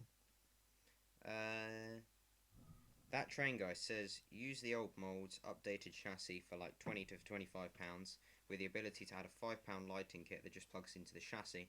Means kids can improve their locos as they go along. Look, you know, I'm going to say this again. You can't really see on this. There's nothing wrong with the standard of this loco. This is no kid's loco. It's got the paintwork, it's got handrails, it's the whole works. They've got the moulds for this. They built them in China before. There's nothing wrong with this motor. That loco, if they re-released it, would be £80, because they'd make it DCC, or this new TSS. It doesn't need it, guys. Keep it DC. That model, in my view, could be retailed for £40 and everybody could still make money. All right, we've run out of questions. Anyone else got any questions? Well, we got about another 17 minutes. So I think we'll knock it on the head about 9 o'clock UK time. I would say thank you. I guess we must have had a few hundred people watching. Yeah, we're still on 68, but that might not be the same. It's not the same 68 that we know from the last time we did this. New Junction says, congratulations, guys. Very well done on the big 10K. Yeah, we're chuffed to bits. This will go up as a video. So if you didn't get a chance to watch it, please watch. But it takes 24 hours to re-upload. Yeah. John Tyson says, are you planning on producing more 009 kits to go with the ones I already brought from you? Like I said earlier, well, you weren't here, I've got loads. Well, we've actually got one designed, haven't you? I've got like that's a building there. Yeah, but he's already designed another diesel loco, haven't you? 009 gauge designed. Specifically 009 gauge. I've got a new diesel loco, which I can't remember the. It's a Pete diesel. Guys sent us a picture of one, so we thought it looked really and nice. Also the matching wagons to go with the style. Yeah, so it's there. It's just time. It's just time. The RS channel says he lives close to the Tramway Museum. Oh, it's good up there. Yeah, I haven't been for a few years, but it's good. James McCready says, wow, New Junction is here. Wow. New Junction. New Junction is here. He's a person. Hi, New Junction. Lazy Railroad. I'm assuming that's what it means. RRR. Yeah, thank you. I know you comment a lot, and so a big thank you for all your support. Doug, your photographing video really helped an old analog geezer like me. Yeah, I'm definitely analog. You and me both. Definitely analog. That train guy says, "Where's my sandwich? I parked my car on it." Oh, because we had the sandwich last time, didn't we, on the live stream? Yeah. We're not going there again. What's our biggest layout? That's asked by James McCready. The loft. It's 9 foot by 9 foot. So there's 4 9-foot runs. That's all we could fit in. But it's big enough. It's big enough. Aiden0206 says, "How small of a curve can you make with Flexi track?" Well, I've got down to 15-inch diameter, so 7.5-inch radius. Now, any Hornby 040 Loco will go round it. My old Lima shunter, diesel shunter, goes round it a treat, in fact, because it's an even smaller wheelbase. However, you will get coupling lock, so you will need to take a one coupling hook off of whatever you're going to do. You need one hook if you're using tension lock couplings. I suspect that the Euro couplings will work better. I also suspect you could get smaller than 15 inches, but you're going to have a devil of a job getting any wagons to go around it without designing your own couplings. But certainly 7.5-inch diameter, 15-inch radius, done it, built it, and there is a video out there. Anthony Dodge, the model train outsider, says, "Maybe you've answered it and I've missed it." Yes, we have already answered your question. You did miss it because we did it at the beginning. We'll answer it again. Favourite custom build or piece of scenery? So basically, at the moment, it's this little L-shaped, low relief station that I built for my latest layout. It needs a bit of TLC, and it was made from some super quick island buildings and the remains of a super quick station that cost me, I think I paid £1.50. So I'm pretty pleased with that. I'm a strange person. Something's not a favourite for me if I had to pay a lot of money for it. Whether it's Locos or rolling stock or anything, the cheaper I got it, the happier I am. 9-year-old says, "I want to start a YouTube channel, but I don't want to speak too much, so I have speaking difficulties. Any tips?" Yes, Doug's done a few like that because when he was younger, he didn't really like speaking much on videos either. Text, just either do captions, explain what you're doing. You can have a scrolling text going down the side if you want, as if you were talking. This is me doing this, and what do you think? So absolutely, yeah. If you're not happy with speaking, just use lots of texts. We've done a couple of videos where we don't speak, and we just put lots of subtitles. Yeah, absolutely. I'm sure Doug know how to do it. It's relatively easy, I believe, to put text on the screen. You can even do it on an app on your phone. You don't even need video. There you go. So that's your answer, yeah. And don't forget to let us know if you do some videos, and we'll subscribe and we'll watch. And if we like what you do, we'll give you a little shout out on one of our videos to get you going. All right, Lexi3921 says, "Any chance of making an Engage Q1 class 3D printed kit?" It's the same old problem. I don't know what a Q1 class is. If there's not a chassis available, if I can't get plans, it depends how difficult it is. That's the problem, as we explained a bit earlier with 3D. Neil Horton says, "I love scale scenes. Have you tried that type of build?" I have. I've built a couple of scale scenes, and I've got a couple of downstairs which I really like. We're a big fan of 3DK, the Canadian company. So all these download ones are great. They're not as easy to build as a Metcalf or a Super Quick, but they give a really nice result. I like scale scenes, and I like 3DK, and I would recommend them. They're great as well if you want to cut things about. If you want to make more than one building, row of cottages, something like that. They're good products. Richard Spooner says, "What happened to your Engage layout you did a couple of videos on?" Engage went. I struggled with it anyway because I don't have the world's greatest eyesight. I have to wear glasses for close in work. So that was an issue. It was as expensive as doing 00, if not more expensive. The Locos were more expensive. In fact, to get a decent Loco was substantially more expensive, even secondhand, than 00. You can't shunt with N very effectively without spending a lot of money. That's not me saying that. I actually went on the main Engage forum and said, "Look guys, I'm struggling. How do I shunt with Engage?" Because I like shunting, and somebody come back and went, basically, you don't, unless you want to put a lot of time and effort into it. Now, I have since decided I like watching trains go round and round. So I think I might go back to N, but the layout I built was a shunting layout, and that just wasn't going to work for me. So I'm afraid it went. But I might one day go back to N, but it's just too expensive for me, I'm afraid. James McCready asks, "What's the best way to clean your track?"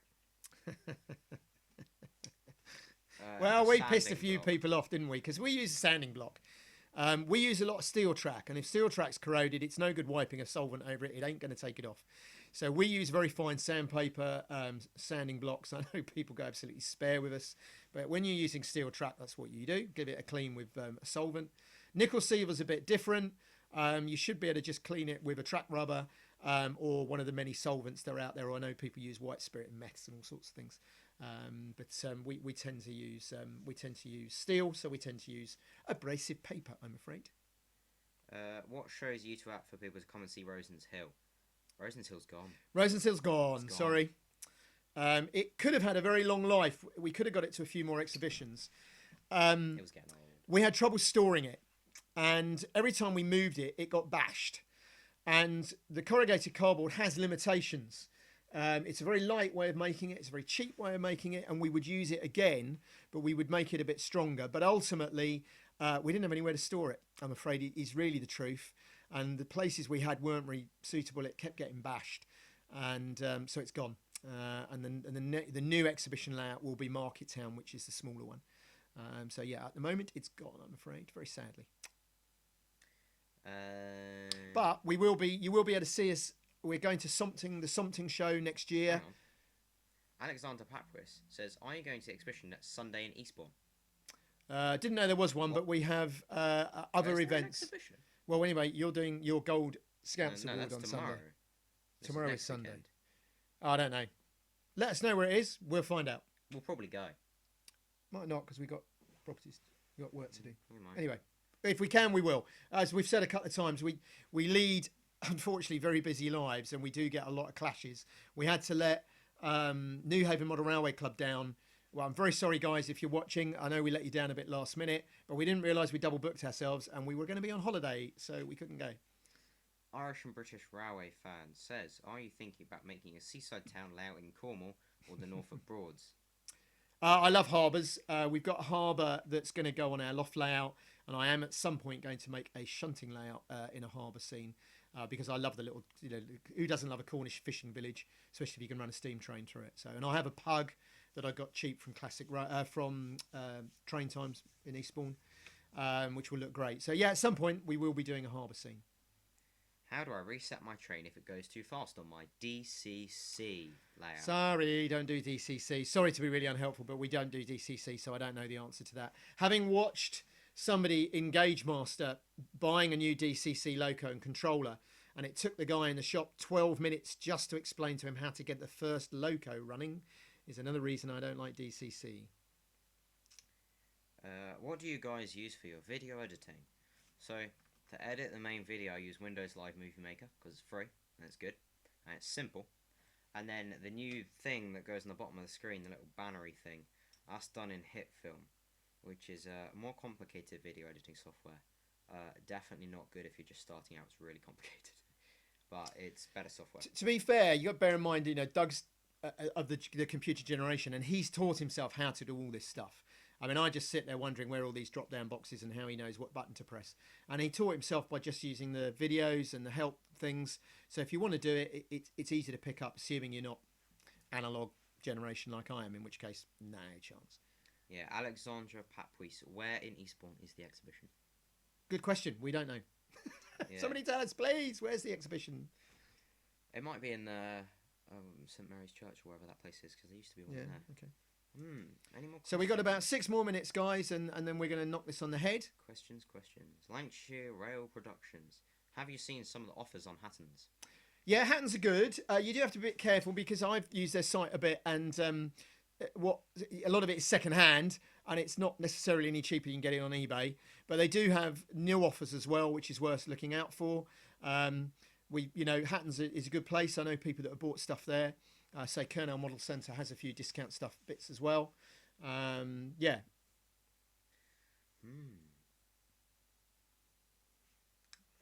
I really think, this is by Sundog, I really think that injection moulding isn't efficient at this point. A 3D printer will cost, in most cases, over £100. Normally a steel die will cost over £500,000. Yeah, I mean, there's two issues here. I'm not debating that a new model costs 200 quid. because a die is several. It's not 500,000, but it is hundreds of thousands. What I'm banging on about is where you've already got the mold. And it's no good people telling me they have a finite life, because I've spoken not only to people in America who manufacture, but just look at the fact that Airfix still using the same molds that's 50 years old. Daypol are still using the same molds that are 50 years old. So they don't have that finite a life. The old stuff could be knocked out. Whilst the dies are very expensive, injection molding a kit is pence. Bear in mind the Chinese can injection mold them, ship them to the UK and sell them for £2 and still make money. So, this is the problem all the time. It's no good people telling me I don't know what I'm talking about. I used to import from China. And the truth of the matter is that if a given company can produce an injection molded kit and item and sell it for £3, there is no reason why another company needs to sell it for 30. The one doing it at £3 is still making money somehow. There is a middle line through the middle there somewhere. And the Hornby, 4 bits of plastic and 2 wheels, 4-wheel coach, does not need to be £17. Any modelling costs were covered on that decades ago. And a lot of these older Locos and so on could be knocked out much cheaper. If you don't believe me, ask yourself why, when they want £42 for a new 040, that plenty of retailers have got them at £22, somebody somewhere is still making money. And that tells you that it didn't need to be £42 in the first place. All right, you're going to like this one. We're both going to like this one. We've got to do this at some point. Irish and British Railway Fun says, will you do a video showing the elitists at a model railway show? Yes, we will. Just as soon as I can afford the lawyer to deal with the defamation. They're out there. We've all seen them. And, we have a total video planned for that. When we get around to it, we couldn't pick individuals out, but we do have a fun one that would be a piss take of it, which is basically doing a parody. Just give a really short snippet of it, Dad. No, I'm going to save that for when I'm ready. But we might do a parody of the rail enthusiast one day. They're out there. The RS channel says, "What's your thoughts on Airfix Locos?" Oh well, the tragedy was when Airfix first came out. They scared the crap out of everybody because the detailing on them was way beyond what Hornby and people like Lieber were doing. Problem was they put awful motors in them. The Large Prairie is a gorgeous looking loco, but they're noisy. The Class 31 is the same. I'm not familiar with any of the rest, but I'm led to believe they're all the same. They're all noisy and crunchy. I buy them. I wouldn't pay the prices that some people pay for them, I must admit. But then they do make some locos that you can't get anywhere else. So I believe some of the ones that morphed into mainline and then Bachmann are a lot better. They put different motors in them. If you can get an Airfix loco, I've got 2 Airfix Large Prairies. I did at one time have an Airfix Class 31. If you can get them at a sensible price, but personally I wouldn't pay the price that people pay for them. Alex Hill says, "Hello guys, any thoughts on going to Worley?" Well, it's supposed to be the best show in the UK. It's supposed to be one of the best shows in the world. Sure. We won't be going, but if somebody wants to go, yeah, sure. I believe it's supposed to be a great show, but possibly not for us. Alexandra Papuis says, "Have you ever been to Swanley New Bar Miniature Railway in Kent? I'm a member." No is the answer. Sorry, not heard of it, but let us have some details. If we're ever that way, we'll have a look. I've been watching your channel since you're at 700. Congrats. And we were really happy to have 700. We were really happy to have 20. Yeah. Then 10,000 happened. Yeah. A parody would be funny. Yes, it would be hilarious. It would be. Where'd you buy your locos from? That's asked by Lewis Hughes. Mostly eBay. Although increasingly not eBay, because I've had a couple of bad experiences. About 50-50. I get the majority from either, as we've said before, Train Times in Eastbourne. Classic Rails, where I get most of mine. Please look at his website. He's easily one of the cheaper guys, and if he's got it selling, it will be okay. You can trust it either online, or if you go into the shop, ring first, because he isn't always there. He's often out buying stock. I have used eBay for the majority of what we've got. Increasingly the prices have gone up, I guess because the price of new has gone up. I've had a couple of bad experiences recently. You do need to be careful. if you're not happy about something, don't bid. Somebody starts saying, please take a careful look at the photos. They form part of the description. That means I know there's something wrong with it, but you've got to spot it. If it doesn't say it's a good runner, it isn't a good runner. If it's a crap photo, don't buy it. Having said that, I've got a load of bargains by buying something that's photographed badly and described badly, but I've taken a chance and not paid much money. eBay or any of these sites are good, but go for one that somebody's described well. But at the moment, prices have gone Generally, right a good up. thing is right a good up. description, but not very good photos. Yeah. Because then you know it works, but the photos are bad. So But prices at the moment are just Tends to silly be cheap. secondhand, I think, because the new prices are so expensive. The best thing to do is be patient. I recently picked up an 040 in the box, very nice one, for £8.50 including postage. You just have to be patient. Don't buy too much. Eventually a bargain will slip through. all right. 5 more minutes, I think, then we'll... Okay. Lancashire Rail Productions says, I'm hoping to do a bit of railway modelling on my next layout, which I should have soon. All progress I will have on my YouTube channel. Great, we'll have a look for that. As I say, if you've got channels, let us know. We'll have a look, subscribe, and if we like what you do, we'll give you a little shout out. Alex Hill says, have we ever thought about changing the motors in some of the noisy Airfix Locos? Yes, I have, is the answer, and I have a couple of cheap motors from China to try it. And when I get 5 spare minutes, which will be sometime never, I intend to have a go, because you can pick up the motors so cheaply. So yes, I have had the idea. You're quite right. You can get them so cheap from China. We've got a wonderful geared one that we use for our windmill, which is a tiny little motor that comes with an integral gearbox. They cost about £3 including postage, and we've got it literally crawling. And I suspect if I can get one of them wired into one of the Airfix ones, it will quite transform it. I'm going to have a go at remotoring one of the Hornby 040s first, just to see how it works. Yeah. Train Spotter 2003 says hi. Hi.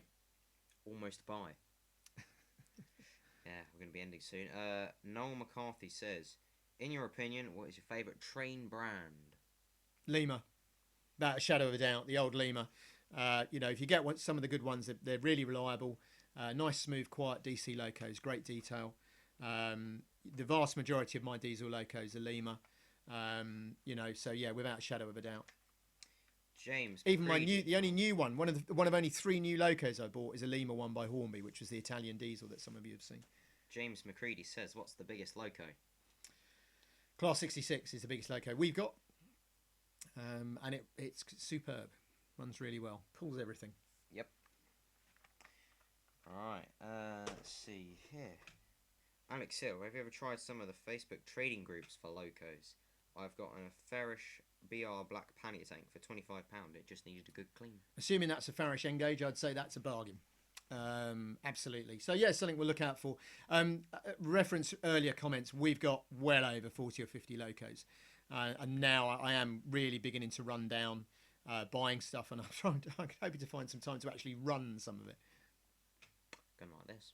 Alexander Papri says, if you come to Swanley next year, I'll be able to get you special access. I'll be able to give you a tour and cab rides. Oh, right. Well, bung us an email. I shall type the email in the chat now. Douglas will put the email on the chat. Drop us an email and we'll take you up on that next year. That's very kind. In the chat. Wonderful. Thank you. If you could email us there, please. That'd be wonderful. Philip Page says, I have a Lima Deltic, 40 years old, and it still works perfectly. Yep. About the third loco we ever bought was a large 5 and 4 for yeomanry Deltic. We didn't know anything about them, but it was a large loco. Douglas was about 9. Decided he liked it. I think we paid 20 quid for it, and it needs a bit of a clean and a run now. But yeah, great locos. Got no problem with them. RS Channel says Lima is good. Mm-hmm. The train guy says, I got 3 009 locos running around on mini trick chassis. Still fine as long as you can maintain them. Yeah. I mean, any old stuff's fine. Give it a clean. You know us, bit of 3-in-1. Spray over WD-40. If you don't agree with me, please don't rant. We've got, how many is it? 74,000 people have watched our video on 3-in-1 and WD-40, mostly repeating the same stuff, but yeah. What's your opinion on 060s? That's by Ket. Well, they're interesting. I like 060s, but I find that they're a bit problematic on points. At least the Hornby ones are. I've got 2. One is okay, one isn't. And I've got a lovely 08 that just stalls on points. So it's obviously depending. They're all the older ones, I grant you. I've got one of the newer ones that was cheap. Got it from Kernow a couple of years ago for about £25, brand new. And even that, occasionally, the wheels have to be clean and so on. But then you have the same with 040s. So if you can get an 060 that one runs well, they're really nice Locos. I've got about 3 that I'm really pleased with. Yeah, so... 5 more minutes, guys, and then we need to go. How about, considering we have 71 people watching, that we completely stop at past, or sooner unless we run out of questions? That's good. Past. We'll stop at 1/4 100% stopping at past, or sooner if the questions But sooner if we run out of questions. Okay. Alex Hill. In the same vein of your channel, I got hold of Dolgotch Gem white metal kit and a load of 009 track with an Arnold chassis. Just going to get building it. Sounds good. Yeah, Arnold's nice. He also nice. says that we inspired him. Oh, thank you. Well, yeah, we never intended. We're going to do a bit of an exercise soon and go through, because we've had so many people tell us that we inspired them to have a go, or thanks to us they've been able to have a model railway. And we're obviously unbelievably touched by that, because that was never something we set out to do. We just wanted to show that, look, we can do this. I honestly thought that the elite enthusiasts would run us off the internet. I thought nobody would be interested. And so it's always wonderful when people tell us that, thanks to us, they've been able to have a railway, because it's been a great hobby for us. And that's great. I'm really pleased. Lewis Hughes says, I bought a Hornby Hunt class at a train fare for £30. Again, it's a good bargain. Anything around that sort of price is a great price at current prices. Noel McCarthy says, can you buy a train station, yeah, for your model railway? Yeah, I mean, cheapest way is probably one of the downloads, which 3DK. is 3DK, scale scenes and so on. 3DK do a lovely range. I've got one of their stations I'm desperate to build, because it's such a great looking little station. Super Quick, Metcalf, Daypole all do stations. I don't like the modern trend for ready to plant resin. I think it's lazy and overpriced. I wouldn't pay that much for a building. Yeah, I mean, I like the Super Quick stuff. Metcalf is true to scale, which means it's a bit big, and the prices of those are creeping up. I would say go 3DK or scale scenes. Alex Hill says, if those elitists come after you, send them our way. 10,000 subscribers will defend you. 10,000 subscribers can't be wrong. It's as simple as that. Ketzer26 says, what other hobbies do we have? Well, you've got Scouts, airsoft. As I say, I've been an Army Cadet officer for nearly 20 years. I'm quite heavily involved in that still. I don't really have time for another hobby because of doing the Army Cadets, but we've managed to fit the railways in. But I simply don't have time to do anything else. I've got to work for a living as well. But yeah, I'm a fairly senior Army Cadet officer. Mark Purinell, who is the guy from the Model Railway exhibition place in Nebraska. Hi, Nebraska. Says, thought about franchising the BMR concept, maybe having an international low-budget layout competition in 2 to 3 years? Well, an international would be fabulous, wouldn't it? Wouldn't that be great? It would be lovely, wouldn't it, if BMR in 5 years' time could challenge some of these big people. I'd like to get to this. I mean, one of my pipe dreams is I was saying about what Hornby can do, but I still believe somebody could go out to China and get a nice freelance loco made for a really cheap price and some rolling stock, and that's something I'd love to be in a position to do one day, but probably won't be. John Tyson says, any suggestions on glazing your 009 coach kits? Oh, just whatever plastic sheet you can find. Basically, like what cakes come in, the clear cake box. I've had shirts with clear acetate covers. I've had cakes which have got clear hard plastic over them. You can buy it from the craft shops. The front of a Hornby box. The front of a Hornby box. If you buy a Pico Point, then the plastic sheath that comes in. So any of that, it's readily available. It'll all glue on with the same glue. Alex Hill, how did we get invited to our first exhibition? Ask. We asked, but we did this earlier. But I mean, I got fortunate in that Bluebell is a customer of mine, and I asked, and because what we did was unusual and different, they were happy to have us there. Because they were happy to have us, other clubs saw us, and we ended up getting invited to 6 or 7 club shows. Adam Rogers says, what is it about shunting that you prefer? For your information, listen to this bit. I've only subbed recently, thanks to the Great Railway Challenge. Don't know. Sub recently. Does that mean we're in it? No, I imagine Without us he saw knowing? the program and found us. I'm guessing.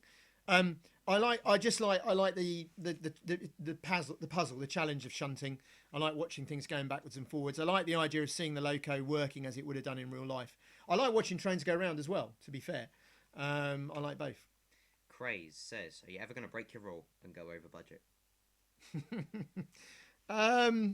No, I don't think so. I think we might go over budget buying a loco occasionally, or a particular bit of rolling stock, but not far over budget.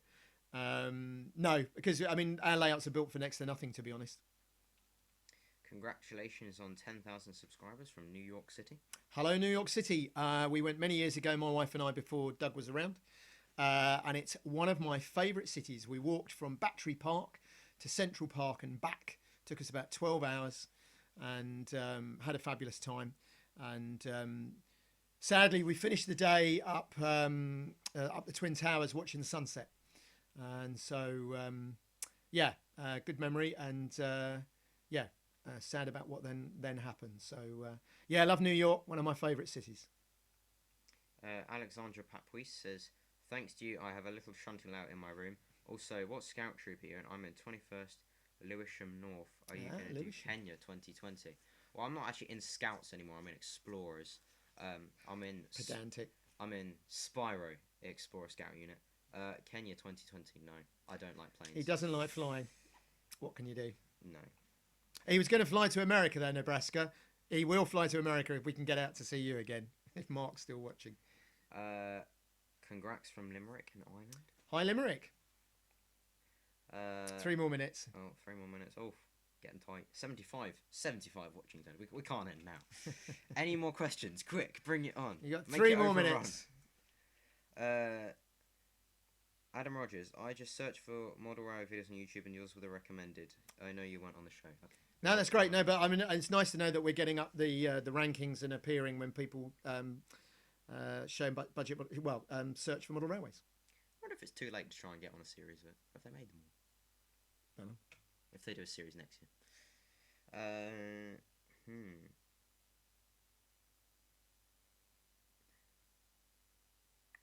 was going to say pregnant pause, but why is your budget? It doesn't make sense. What is, or did you mean what is our budget?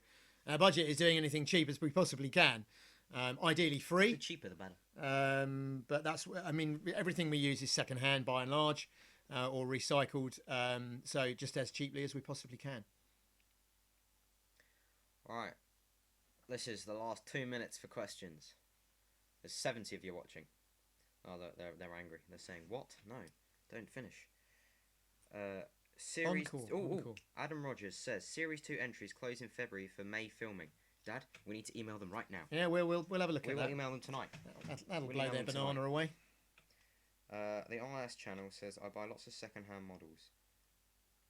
Aiden says, do you prefer Hornby or Bachmann? Bachmann's nicer, but Hornby's cheap. Yeah, I've only got one Bachmann because I couldn't afford to buy them new. Quick fire questions, Dad. Are you going to do a stupidly expensive layout one day? No. No. Nebraska is ready for you. That's from Mark. We'll get there one day. We'll get there. Yeah, 2020. All right. Oh no, we seem to have run out of questions. All right. There you go. Just in time. 2 minutes to go. So it's finished quite 69 nicely. people watching. What I will just quickly show, because I've just noticed on this, when I do my thing on my buildings. Oh, I've just knocked the microphone. Can you see that? Did you wreck the? Can you see the detail that I did on that? And that's one of the reasons I want to do a video, is to show all the little detail that you can do on a building. They're saying no, they don't want us to finish, Dad.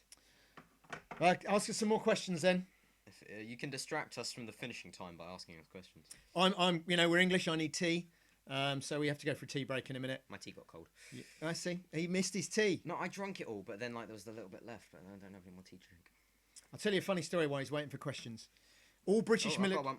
Yeah, go on. Right. John Tyson. Tell you later. If you do another live chat, could you please make sure you're the right way around and not a mirror? Are we a mirror? Yeah, we're a mirror image. I just noticed that when you showed text. Yep. Oh.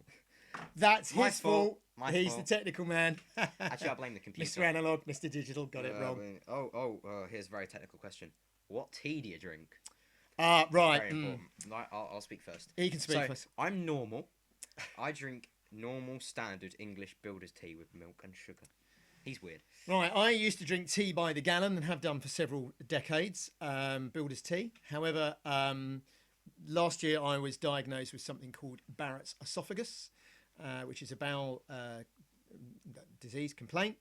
And one of the problems with that is I've always been, You're but I'm lactose intolerant. And it turns out that even a small amount of milk in tea makes me quite ill.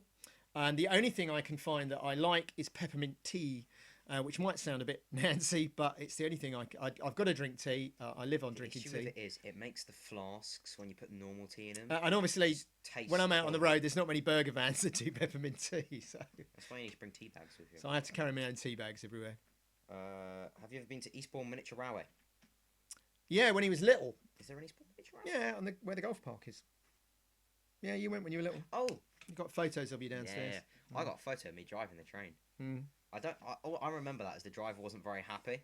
Like me and my baby friends were all sat on the train, and then I sat on the driver's seat, and then I remember Mum taking the hat off the driver and putting it on my head. Great photo though. I feel like he was pretty angry with that. Peppermint tea is awesome, says Alex Hill. I still have sugar in it though, just to be really weird. Adam Rogers, budget-wise, have you looked into homemade DCC with Raspberry Pi or Arduinos? I doing computer science coding at the moment, so I might get a Raspberry Pi or an Arduino. What's that software? You wouldn't understand, Dad. You're just too old. Analog. Well, looks like is it. Jolly good. Thank you very much for watching. We've been on for very nearly 2 hours, which is 1 hour and 46 minutes. Superb. Thank you for keep asking the questions. We know this won't make such a great video if you're watching it as a video, unless you're a fan, in which case it will be okay. But I think we probably had a few hundred people watching us live, which is wonderful. 60 or 70 at any one time. Thank you for some superb questions. Really interesting, and it's been great to answer. And think of your questions for the 20,000 subscribers. We'll do a 20,000 subscribers. I hope that'll be this time next year. I've got an ambition to see if I can actually get 10,000 in a year. But seriously, everybody out there, all across the world, thank you for making it all possible. We never dreamt any of this. Question: how do you make your buildings? Well, the one I've just shown is I use mounting board, which is what picture framers use. And I go to a picture framer I know and I buy a big bag of offcuts, which is the bits they can't use, for £4. I don't buy it for £4 a sheet from Hobbycraft. I buy it from a picture framer. Find a picture framer. It's the best material. It's rigid.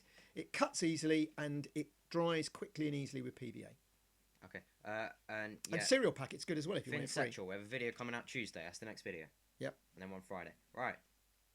Thank you very much, everybody. Thank you for watching, and thank you for making Budget Model Railways what it is. We're not Budget Model Railways. You guys that support us are Budget Model Railways. And he's Budget the Bear. And he's Budget the Bear. And from Budget the Bear, thank you very much, and good night. Bye. How'd you stop it then? Well, I'm just going to, say bye to everyone in the chat. Oh, okay. Looks like I'm being told to stop it. Well, this is goodbye in 5, 4, 3, 2, 1. Bye. Didn't work. We can't carry on forever. Damn it, it's not working. Dad, what do I do? Stop streaming, possibly? Yeah. Oh, I pressed record.